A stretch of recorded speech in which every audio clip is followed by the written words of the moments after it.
Estamos de volta aí para mais uma aula. É uma satisfação enorme estar aqui junto com vocês, tá bom? Vamos dar continuidade aí, portanto, à nossa disciplina, horticultura e plantas medicinais.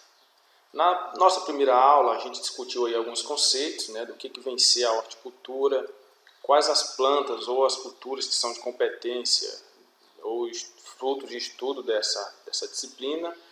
E a gente fez aí um panorama, né, geral, uma introdução, uma breve introdução sobre a horticultura, sua importância, né, enfim. E hoje nós vamos dar continuidade, agora já vamos dar uma pegada mais firme, né, com uma pegada mais firme com relação aos conteúdos. Eu espero aí a participação de vocês, né, o empenho de vocês, e qualquer dúvida estou à disposição, tá bom, pessoal? Fiquem à vontade. Podem entrar em contato comigo, vocês têm aí o meu contato, e aí a gente vai conversando e tirando as dúvidas que for surgindo, tá bom? Então, sem mais delongas, vamos dar início aqui à nossa aula de hoje. Hoje a gente vai comentar um pouco sobre classificação das hortaliças, né, planejamento de horticultura, dentro da horticultura, quais são os fatores que devem ser levados em consideração, e dependendo aí do decorrer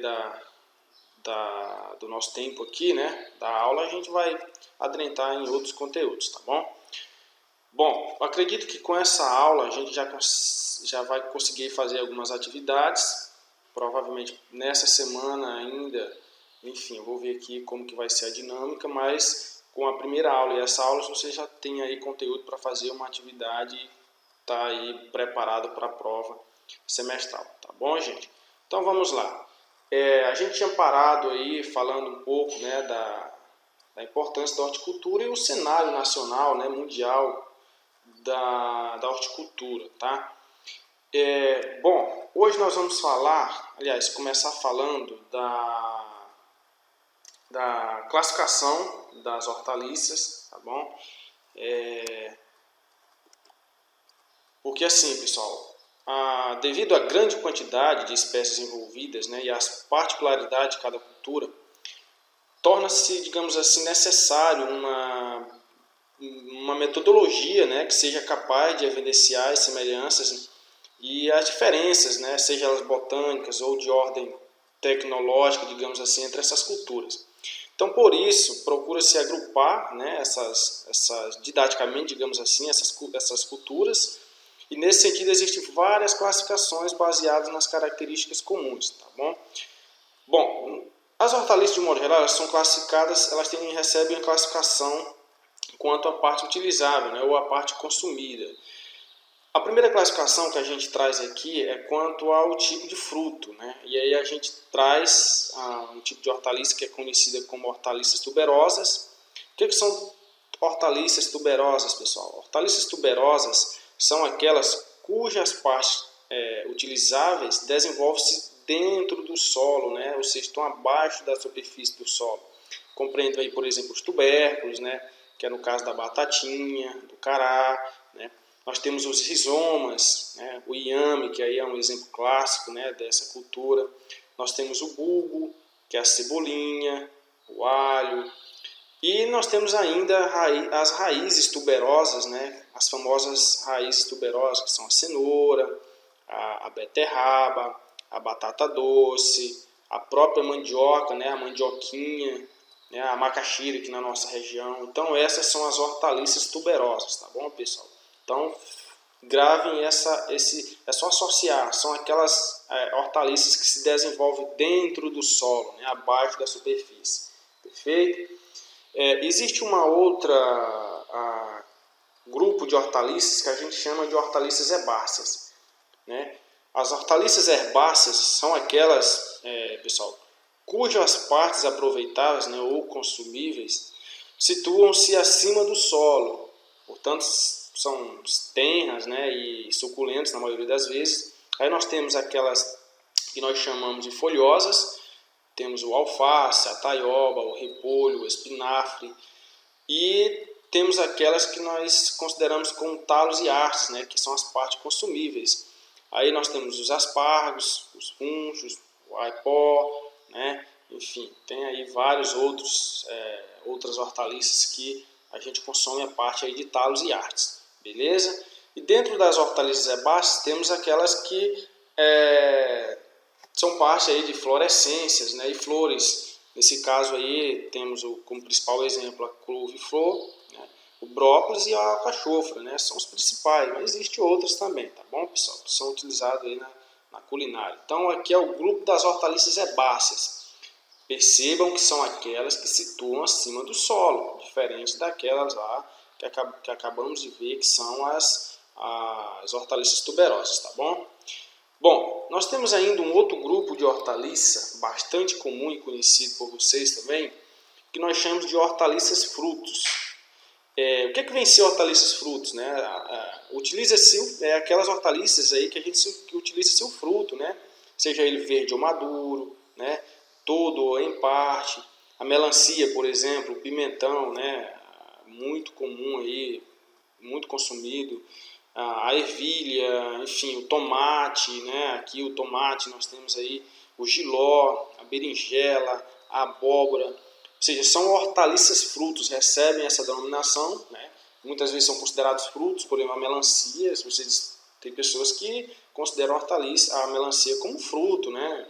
E realmente ela é uma hortaliça fruto, em função aí de como que elas são cultivadas e consumidas, tá bom? Então recebem aí essa classificação. Basicamente são essas três classificações que nós temos aí de hortaliças, tá bom, pessoal? Hortaliças tuberosas, hortaliças herbáceas e as hortaliças frutos, tá bom?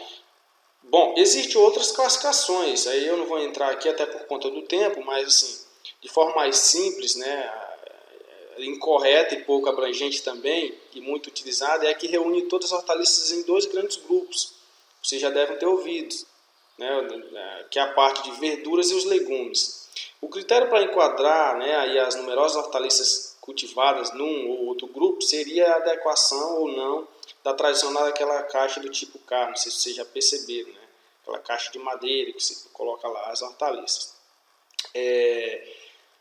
Os legumes seriam aquelas hortaliças consideradas adaptadas, né, a tal embalagem, como por exemplo as hortaliças tuberosas, as hortaliças frutos, e todas as demais hortaliças herbáceas seriam simplesmente denominadas de verduras, né, mesmo que a cor verde não predomine. Então, assim, é uma classificação muito genérica, muitos utilizam essa classificação, mas ela não é muito adequada. Então, o mais ideal é você classificar as hortaliças conforme a gente apresentou para vocês. No entanto, o melhor critério, eu diria aí, para agrupar as culturas oleráceas, né, em específico, é considerarmos o parentesco botânico das plantas mesmo, sabe? Com a vantagem de se basear nas características muito estáveis. Aí sim, aí você teria uma classificação mais precisa, né? Assim, enquanto que os critérios culturais utilizados ou partes aproveitáveis na alimentação podem variar de uma região para outra, né, conforme aí as imposições econômicas ou por simples tradição regional. Beleza? Então, essas aí são as principais classificações. Tá bom, pessoal? Bom, dando continuidade ao nosso conteúdo, assim como existe a classificação das hortaliças, nós temos também diferentes tipos de hortas, né? A gente já viu lá na primeira aula o que vem ser uma horta, tá bom? E hoje nós vamos aprofundarmos mais aí um pouco sobre horta, quais são as principais hortas e as finalidades desses tipos de hortas, beleza? Então, para tentar aí abastecer, né, as necessidades do mercado, seja atacadista ou varejista, né, ou visando aí o consumo natural ou para indústrias, pode ser implantado diferentes tipos de hortas, tá, pessoal? Ou seja, com diversos graus de tecnologia, digamos assim. Então nós temos aí a primeira delas, a horta comercial, né, ou hortas comerciais, que são aquelas áreas aí dedicadas ao cultivo de hortaliças, né, com fins lucrativos, né, o próprio nome já diz, horta comercial, e podem ser hortas comerciais especializadas, que são aquelas onde as áreas de cultivo são cultivadas no máximo aí 3 espécies de hortaliças, então são poucas espécies cultivadas, então são hortas comerciais especializadas, né? Em outras palavras, que se especializam em algumas culturas, por exemplo, só alface, você vai ver horta aí, produtor que produz só alface. Então ele é um produtor comercial que se especializou em produzir alface. Então a gente chama aí de hortas comerciais especializadas, tá bom? E existe também o que a gente chama de hortas comerciais diversificadas, tá? As hortas comerciais diversificadas são aquelas, pessoal, onde as áreas que são cultivadas se cultivam aí, no mínimo 3 ou 4 espécies de hortaliças, né? E onde predomina aí o uso de mão de obra, né, nos tratos culturais. Este tipo de horta ela é formador aí dos grandes cinturões verdes. Então lá você não tem assim uma cultura, digamos assim, ou um cultivar específico. Lá você cultiva cebolinha, coentro, né, couve, enfim. É uma, como o próprio nome já diz, é uma horta diversificada, mas com fins lucrativos. Então essa, pessoal, são as principais hortas comerciais, as especializadas e as diversificadas, tá bom?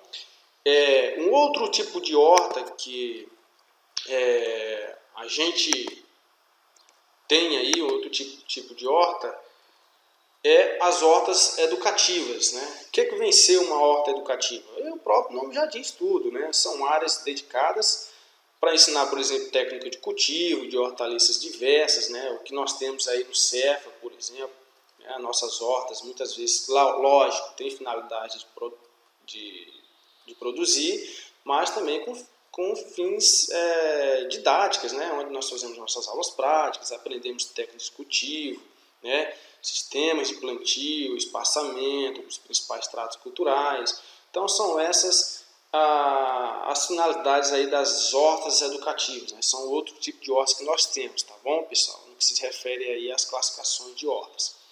Bom, nós temos ainda as hortas experimentais. O que são hortas experimentais? São hortas ou áreas aí dedicadas à implantação de experimentos, né, como o próprio nome já diz, visando aí a adaptação ou criação de técnicas de cultivo, né, específicas a determinadas espécies cultivares. Né. Eu trabalhei muito com pesquisa, né, fiz parcerias aí no decorrer da minha formação com o pessoal que trabalhou com hortaliças, por exemplo, da Unesp, onde eu fiz meu mestrado e doutorado. Lá a gente realizou vários experimentos, por exemplo, testando produto, né, comparando o desempenho de cultivares diferentes, tipos de adubo, né, tipos de produtos comerciais. Então, a horta experimental, ela é isso, é dedicada para experimento, onde você faz estudos, faz testes, né, dentro de uma ou mais hortaliças, beleza? Bom, dando andamento aqui, nós temos um outro tipo de horta. Isso aqui é muito conhecido aí por vocês, né? Acredito que na casa de vocês como futuros técnicos agrícolas, aí deve ter aí uma mini horta, né, no seu quintal. Então são as hortas caseiras, né? O que é uma horta caseira? São aquelas hortas dedicadas aí ao cultivo de hortaliças que tem preferência, né, da família, né? Então lá o pessoal prefere plantar mais coentro, cebolinha, tá? Então a horta ela tem preferência aí, como eu falei, segundo a família, né, segundo o seu hábito alimentar, né, sendo manuais, todos os tratos culturais, na maioria das vezes, né, e onde se evita o uso de agrotóxicos. Né. Então a horta caseira é aquela hortinha que você tem lá no quintal, você tem, né, na sacada da casa, na varanda, né. Não precisa ser uma horta com uma certa estrutura. Você plantou lá um pé de alface, um pé de pimenta, de cheiro, né, uma pimenta malagueta, enfim. Essa é a horta caseira. Beleza, pessoal? Então nós vimos aí os principais tipos de horta, né, pegando o gancho da classificação das hortaliças, e vamos dar então continuidade ao nosso conteúdo. Beleza? Bom, agora nós vamos entrar num assunto que, sim, que eu considero extremamente importante. Talvez aí o pontapé inicial no que se refere ao início de qualquer atividade, né? E aqui na horticultura não é diferente, que é a parte de planejamento, tá certo, pessoal? Então a gente vai falar um pouco agora aqui do planejamento de hortas, né? Ou seja, quais são os fatores que devem ser levados em consideração no planejamento de uma horta.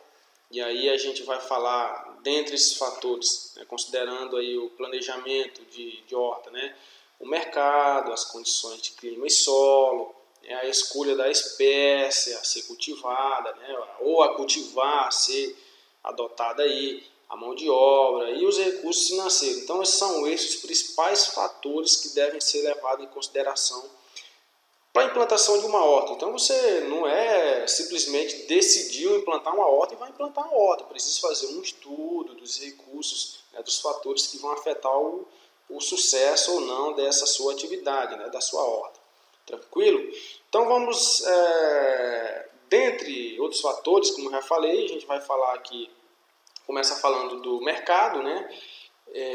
O mercado de hortaliças, pessoal, assim, seja elas industriais, né, ou para consumo, ou venda no mercado atacadista, nos supermercados, o mercado ele é aquele que oferece o produto, né, ao consumidor, né, seja em forma natural, como processada. Esse conhecimento de mercado, né, esse conhecimento que a gente chama de conhecimento inicial, ele permite ao agricultor estudar as possibilidades de implantar, por exemplo, sua horta comercial, seja ela especializada ou diversificada, né, quais as espécies de hortaliças que deverá cultivar e da qualidade dos produtos comestíveis que deverá ofertar ao mercado, né, em forma contínua ou ocasionalmente, né, considerando aí a maior demanda popular ou por setores, né, enfim. Assim, o mercado, consumidor, ele vai definir, ele vai dar um norte, né, e vai determinar, por exemplo, o que produzir, né. Então, sei lá, será que aqui na nossa região eu posso produzir uma folhosa que me faltou o nome aqui, mas rúcula, por exemplo, né? Será que o mercado consumidor ele vai ter a recepção desse produto? Eu vou ter como vender esse produto aqui na nossa região? Rúcula, né? Rúcula não é muito comum aqui na nossa região. Então, entre rúcula e alface, né, visando aí o mercado consumidor, é muito mais em conta produzir alface. Então, é o mercado que vai definir o que vai ser produzido, certo? Quando que eu vou produzir, a época, né? Então, qual é o mercado que está mais aquecido para uma determinada cultura, né? Então, ele vai dar a época do ano, até visando mesmo os fatores edafoclimáticos, enfim. E quanto produzir, tá? Se você está com finalidade de produzir só lá no povoado, ou naquela região, na cidade, então você tem que fazer um estudo de mercados, né? Então, você não vai produzir aí 20 hectares de alface, sendo que você não tem certeza se esse né, porque a hortaliça, sim, ela tem um prazo curto, um ciclo produtivo curto. Então, você precisa tirar esse produto, né, escoar esse produto. Quem que vai consumir? Será que o mercado é suficiente para consumir o que eu estou produzindo no momento? Então, a quantidade a ser produzida também é definida em função do mercado. Então, o mercado ele é um dos principais fatores que deve ser levado em conta na hora do planejamento de hortas. Beleza, pessoal? Bom, o outro principal, aliás, um dos principais fatores aí que deve ser considerado no planejamento é as condições, eu diria que dos principais, na verdade, né, as condições climáticas, né, para as hortaliças. Bom, as hortaliças apresentam aí uma larga adaptação, né, a diversos tipos de climas, principalmente aquelas com plantas de ciclo curto, né, que são a maioria enfim, as hortaliças elas apresentam aí uma larga adaptação, né, e a maioria que a gente encontra aí, né, elas são produzidas em alguns meses do ano, nos quais os climas lhe é propício, né, mas mesmo quando as cultivadas em localidade muito diferente, né, da sua região de origem, apresentam aí algumas peculiaridades, então deve ser observado. Então, falando de condições climáticas, nós vamos começar falando aqui por ela, né, a temperatura. A temperatura é provavelmente aí o fator climático que exerce maior influência sobre a produção de hortaliças, sendo frequentemente o fator limitante. Então, cada espécie botânica, e dentre ela aí né, cada variedade comercial ou cultivar, ela tem seus limites de sobrevivência, né, ou, enfim, de adaptação térmica, tá bom? Ou a faixa de temperatura para o seu crescimento e produção. Então ela tem sua exigência, então cada hortaliça ela vai ter sua exigência, tá? Outra coisa, a velocidade dos processos fisiológicos, né, ele é marcadamente influenciada aí pela temperatura. Então, por exemplo, dentro de uma faixa de 10 a 30 graus Celsius, a elevação de temperatura de 15 a 25 graus Celsius, por exemplo, só para vocês terem a noção, geralmente faz com que a velocidade desses processos ele aumente, né, aí por um fator de 2 ou mais. A gente já realizou alguns estudos aí dentro dessa temática, a gente avaliou isso, a gente percebeu isso aí. Então há uma mudança muito grande, né? A hortaliça ela é muito sensível e varia aí de cultivar para cultivar. Então hoje é muito comum você pensar, né, em controlar esse fator, tá? Dentro, por exemplo, adotando aí estufas, né, estruturas protegidas, cultivos protegidos é uma saída. E a escolha da cultivar para a região, né, pessoal? Então você não vai simplesmente colher, por exemplo, repolho. Você não vai plantar repolho aqui na nossa região visando controlar apenas com o controle, né? Aliás, visando produzir apenas controlando a temperatura. Tem muito mais coisas envolvidas. É uma saída? Mas repolho aqui na nossa região envolve muito outros fatores que devem ser considerados, tá bom? Então, assim, a temperatura é fundamental, né, e deve ser observada, beleza?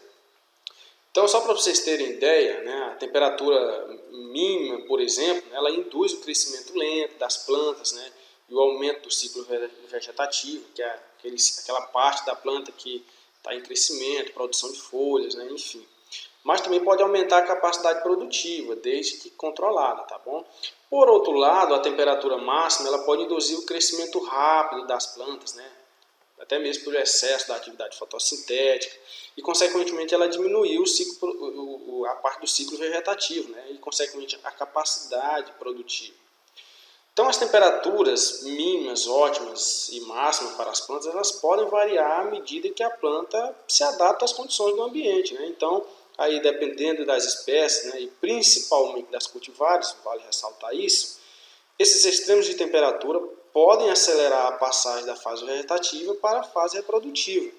Então, se vocês não sabem aí o que é fase vegetativa, fase reprodutiva, eu recomendo que vocês depois se aprofundem mais sobre isso aí, tá bom, gente? Além disso, a temperatura ela afeta decididamente o aparecimento de pragas ou doenças, é outro ponto extremamente importante, né? Fungos, oídeos, né? Bactérias, elas têm um ótimo de temperatura para se desenvolver. Então, se você não tem um cuidado, um controle na temperatura, você acaba interferindo ou facilitando aí esse problema, né, de temperatura ou de pragas e doenças, né? Ou também acabar aí, de uma certa forma, facilitando o desenvolvimento de outras plantas, invasoras, enfim, tem tudo a ver, tá bom, pessoal? Então aqui é um exemplo que eu trago para vocês do efeito da temperatura. Não sei se vocês já ouviram falar ou já tiveram conhecimento dessa anomalia, não sei se a gente pode dizer assim, decorrente do efeito da temperatura, né? Que é o estiolamento, né? Aliás, o estiolamento não, como é que a gente pode estar falando para vocês aqui? O pendoamento, melhor dizendo, né? do alface, né? O que seria isso? Né? É função de elevadas temperaturas, né, e fotoperíodos longos, como os do verão, né, e eles estimulam, né? O pendoamento do alface ele é comum, tá bom? Ele é comum, principalmente nas cultivares de ciclo mais rápido, né? Aquelas cultivares precoces. Então, por exemplo, temperaturas aí em torno de 12 a 22 graus Celsius, né, que são consideradas ideais para o desenvolvimento das alfaces, o que contribui para a formação de folhas e cabeças de qualidade. Então, quando você tem temperaturas elevadas, por exemplo, você acaba provocando aí uma formação, né, na estrutura fisiológica da planta que forma esse talo mais prolongado, né, esse pendoamento que a gente chama. Isso aqui para o mercado não tem aceitação. Então, é um dos efeitos da temperatura é o pendoamento aí precoce nas alfaces, tá bom? Ele ocorre, né, à medida que a planta ela vai envelhecendo, a planta de alface é normal isso aí acontecer, né, quando chega ali próximo da fase reprodutiva, tá? Mas assim, quando você não tem o controle da temperatura, isso aí ele é antecipado, esse pendoamento. Isso aí é um prejuízo, assim, de certa forma, gigantesco, tá bom? Para o mercado, digamos assim, do alface, certo? Bom, o outro fator climático, pessoal, eu acho que eu vou parar por aqui. Acho que o vídeo já está bem extenso. E aí a gente volta na próxima aula falando aí da luz, tá bom? Que é um outro fator climático extremamente importante que a gente precisa também comentar sobre ele. Então no próximo vídeo a gente volta aí, retoma, tá bom? Para o vídeo não ficar muito longo e cansativo, beleza? Então aguardo vocês aí no próximo vídeo e até mais, abraço.